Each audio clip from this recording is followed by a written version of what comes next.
ಹಾಗಾಗಿ ನಿಮ್ಮಲ್ಲಿ ನಾನು ಕೈ ಜೋಡಿಸಿದೆ ಇಷ್ಟೇ ಮನವಿ ಮಾಡ್ಕೊಳ್ಳೋದು. ಈ ರಾಜ್ಯ ಈ ದೇಶ ಉಳಿಬೇಕಾದ್ರೆ ಕಾಂಗ್ರೆಸ್ ಪಕ್ಷ ಅಧಿಕಾರಕ್ಕೆ ಬರಬೇಕು. ಬರೋದು 2-3 ತಿಂಗಳಲ್ಲಿ ಪಾರ್ಲಿಮೆಂಟ್ ಚುನಾವಣೆ ಬರ್ತದೆ, ಲೋಕಸಭಾ ಚುನಾವಣೆ ಬರ್ತದೆ.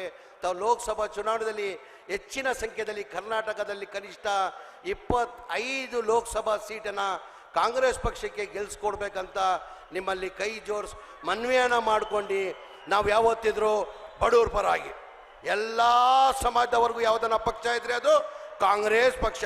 ಕಾಂಗ್ರೆಸ್ ಪಕ್ಷಕ್ಕೆ ಜಾತಿ ಅಂತ ಇಲ್ಲ, ಎಲ್ಲ ಪಕ್ಷದ ವರ್ಗವ್ರಿಗೆ ಜೊತೆ ತಗೊಂಡೋಗ್ಬೇಕಾದ್ರೆ ಅದು ಒಂದೇ ಕಾಂಗ್ರೆಸ್ ಪಕ್ಷ.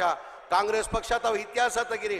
ಕಾಂಗ್ರೆಸ್ ಪಕ್ಷದಲ್ಲಿ ಯಾವಾಗ ಚುನಾವಣೆ ಬಂದಿದೆ, ಯಾವ ಚುನಾವಣೆ ಪ್ರಚಾರಕ್ಕೆ ಹೋಗಿದೆ, ಆವಾಗ ಜನಗಳ ಮಧ್ಯೆ ಹೋದರೆ ನಮ್ಮ ಸಾಧನೆಯನ್ನು ತೋರಿಸಿ ನಾವು ಜನಗಳಿಗೆ ಮತ ಕೇಳ್ತೀವಿ. ನಾವು ಇಂಥ ಸಾಧನೆಯನ್ನು ಮಾಡಿದ್ದೀವಿ, ಇನ್ನು ಮುಂದೆ ನಾವು ಹಿಂಗೆ ಮಾಡ್ತೀವಂತ ನಮ್ಮ ಸಾಧನೆಯನ್ನು ತೋರಿಸಿ ನಾವು ಮತ ಕೇಳ್ತೀವಿ. BJP ಅವ್ರು ಹಂಗಲ್ಲ. ಬರೇ ಹಿಂದೂ ಮುಸಲ್ಮಾನ್ ಜಾತಿ ಪಟ್ಟನ ಕಟ್ಟಿ ಅವ್ರು ರಾಜಕೀಯನ ಮಾಡ್ತಾ ಇದ್ದಾರೆ. ಹಾಗಾಗಿ BJPಯಲ್ಲಿ ಯಾವುದು ಅಭಿವೃದ್ಧಿ ಮಾಡಿದ್ರು, ಸಾಧನೆ ಮಾಡಿದ್ರು ಯಾವುದು ಉದಾಹರಣೆ ಇಲ್ಲ ಅವ್ರಿಗೆ. ನಮ್ಮಲ್ಲಿ ಭಾಳಷ್ಟು ಉದಾಹರಣೆಗಳು ಇದೆ.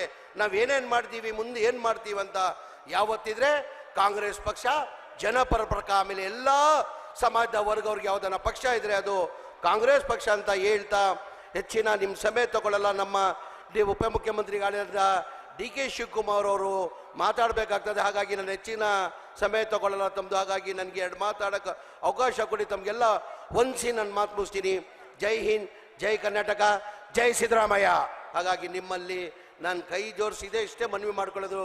ಈ ರಾಜ್ಯ ಈ ದೇಶ ಉಳಿಬೇಕಾದ್ರೆ ಕಾಂಗ್ರೆಸ್ ಪಕ್ಷ ಅಧಿಕಾರಕ್ಕೆ ಬರಬೇಕು. ಬರೋದು 2-3 ತಿಂಗಳಲ್ಲಿ ಪಾರ್ಲಿಮೆಂಟ್ ಚುನಾವಣೆ ಬರ್ತದೆ, ಲೋಕಸಭಾ ಚುನಾವಣೆ ಬರ್ತದೆ.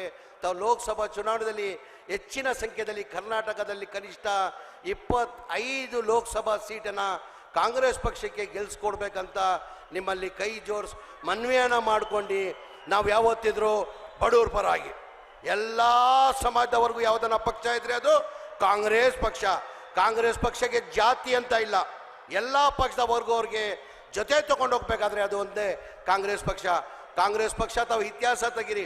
ಕಾಂಗ್ರೆಸ್ ಪಕ್ಷದಲ್ಲಿ ಯಾವಾಗ ಚುನಾವಣೆ ಬಂದಿದೆ, ಯಾವ ಚುನಾವಣೆ ಪ್ರಚಾರಕ್ಕೆ ಹೋಗಿದೆ, ಆವಾಗ ಜನಗಳ ಮಧ್ಯೆ ಹೋದರೆ ನಮ್ಮ ಸಾಧನೆಯನ್ನು ತೋರಿಸಿ ನಾವು ಜನಗಳಿಗೆ ಮತ ಕೇಳ್ತೀವಿ. ನಾವು ಇಂಥ ಸಾಧನೆಯನ್ನು ಮಾಡಿದ್ದೀವಿ, ಇನ್ನು ಮುಂದೆ ನಾವು ಹಿಂಗೆ ಮಾಡ್ತೀವಂತ ನಮ್ಮ ಸಾಧನೆಯನ್ನು ತೋರಿಸಿ ನಾವು ಮತ ಕೇಳ್ತೀವಿ. BJP ಅವ್ರು ಹಂಗಲ್ಲ. ಬರೇ ಹಿಂದೂ ಮುಸಲ್ಮಾನ್ ಜಾತಿ ಪಟ್ಟನ ಕಟ್ಟಿ ಅವ್ರು ರಾಜಕೀಯನ ಮಾಡ್ತಾ ಇದ್ದಾರೆ. ಹಾಗಾಗಿ BJPಯಲ್ಲಿ ಯಾವುದು ಅಭಿವೃದ್ಧಿ ಮಾಡಿದ್ರು, ಸಾಧನೆ ಮಾಡಿದ್ರು ಯಾವುದು ಉದಾಹರಣೆ ಇಲ್ಲ ಅವ್ರಿಗೆ. ನಮ್ಮಲ್ಲಿ ಭಾಳಷ್ಟು ಉದಾಹರಣೆಗಳು ಇದೆ. ನಾವೇನೇನು ಮಾಡ್ತೀವಿ, ಮುಂದೆ ಏನು ಮಾಡ್ತೀವಿ ಅಂತ ಯಾವತ್ತಿದ್ರೆ ಕಾಂಗ್ರೆಸ್ ಪಕ್ಷ ಜನಪರ ಪಕ್ಷ. ಆಮೇಲೆ ಎಲ್ಲ ಸಮಾಜದ ವರ್ಗವ್ರಿಗೆ ಯಾವುದನ್ನ ಪಕ್ಷ ಇದ್ರೆ ಅದು ಕಾಂಗ್ರೆಸ್ ಪಕ್ಷ ಅಂತ ಹೇಳ್ತಾ ಹೆಚ್ಚಿನ ನಿಮ್ಮ ಸಮಯ ತಗೊಳ್ಳಲ್ಲ. ನಮ್ಮ ಉಪಮುಖ್ಯಮಂತ್ರಿಗಳಾದ DK ಶಿವಕುಮಾರ್ ಅವರು ಮಾತಾಡಬೇಕಾಗ್ತದೆ. ಹಾಗಾಗಿ ನಾನು ಹೆಚ್ಚಿನ ಸಮಯ ತಗೊಳ್ಳಲ್ಲ ತಮ್ಮದು. ಹಾಗಾಗಿ ನನಗೆ 2 ಮಾತಾಡೋಕ್ಕೆ ಅವಕಾಶ ಕೊಡಿ. ತಮಗೆಲ್ಲ ಹೊಂದಿಸಿ ನನ್ನ ಮಾತು ಮುಗಿಸ್ತೀನಿ. ಜೈ ಹಿಂದ್, ಜೈ ಕರ್ನಾಟಕ, ಜೈ ಸಿದ್ದರಾಮಯ್ಯ. ಅನುಕ್ಷಣದ ಸುದ್ದಿಗಳಿಗಾಗಿ ವಿಸ್ತಾರ ನ್ಯೂಸ್ ಯೂಟ್ಯೂಬ್ ಚಾನೆಲ್ ಸಬ್ಸ್ಕ್ರೈಬ್ ಮಾಡಿ. ಹೊಸ ಸುದ್ದಿಗಳ ನೋಟಿಫಿಕೇಶನ್ಗಾಗಿ ಬೆಲ್ ಐಕಾನ್ ಕ್ಲಿಕ್ ಮಾಡಿ. ಲೇಟೆಸ್ಟ್ ಅಪ್ಡೇಟ್ಸ್ಗಾಗಿ www.vistaranews.com ವೆಬ್ಸೈಟ್ಗೆ ವಿಸಿಟ್ ಮಾಡಿ.